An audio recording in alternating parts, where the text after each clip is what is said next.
So speaking of wrapping up, lawmakers were supposed to wrap up this week. That was the plan, I guess. We'll see. Some committees, though, are still printing new bills, and they're holding new debates as well, including on the topic of school choice vouchers or tax credits, as whatever you want to call it.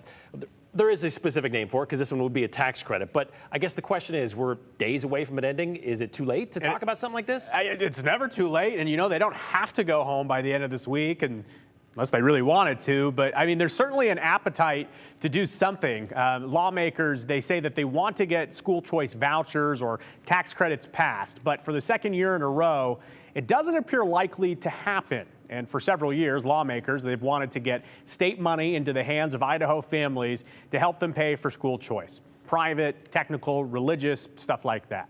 So the latest attempt is called Parental Choice Tax Credit. It's House Bill 743. So it would have a refundable tax credit up to $5,000 for qualified expenses. And the new idea also includes a grant of up to $5,000 that would allow lower income Idahoans to participate in the refundable tax credit, the Idaho Parental Choice Grant. So a credit and a grant. And a complaint about the previous tax credit that failed was that lower income families, they couldn't front the thousands of dollars to get reimbursed for the program. So anyways, the qualified expenses include kindergarten through 12th grade tuition and fees related to attending a non-public school, tutoring, costs for textbooks, curriculum, all stuff like that.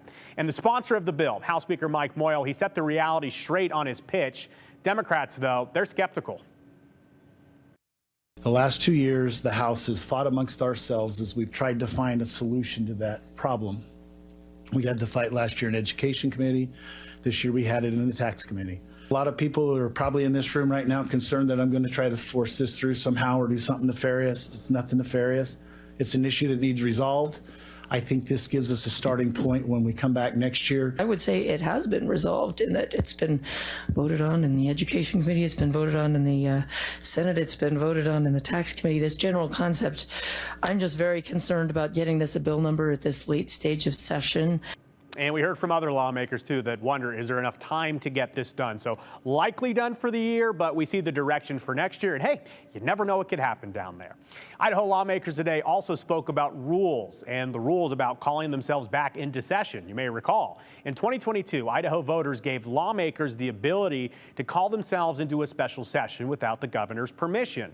The constitutional amendment missed something, though, in the opinion of some.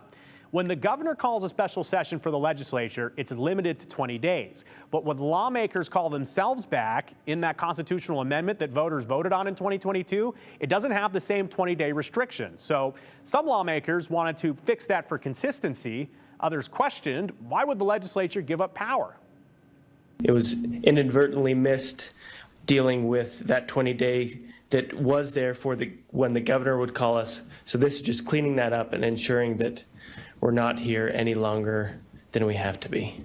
I just don't see why we would give away any more of our authority. It seems like we continually limit ourselves and how we can help the people. So a major conversation there. We'll keep an eye on that one for now. Seems to have stalled out. But quickly, I also wanted to mention that lawmakers took on voting security. They advanced legislation making it against the law to plug voting machines into the internet. By the way, Idaho doesn't do that. But Brian, like so many things, even though we don't do that, lawmakers wanted to put it in the law so it doesn't happen in the future. And of course, there was a lot of talk about general election security as we get close to the November election. But I just want to be very clear because this conversation happened. And the Secretary of State will back me up on this. No voting machines are being plugged into the internet in Idaho. And going back to what Representative Scott said, why do we want to give up that power? I don't know. There might be tens of thousands of dollars why when it comes to fiscal conservatism. Once again, that's how much it costs for the legislature to be in session on a daily basis when they go to these special sessions. Tens of thousands of dollars a day. But if you're a lawmaker, why would you want to censor your own power and kind of, I guess, cuff yourself? So I understand that. All right. Thanks, Joe. All right.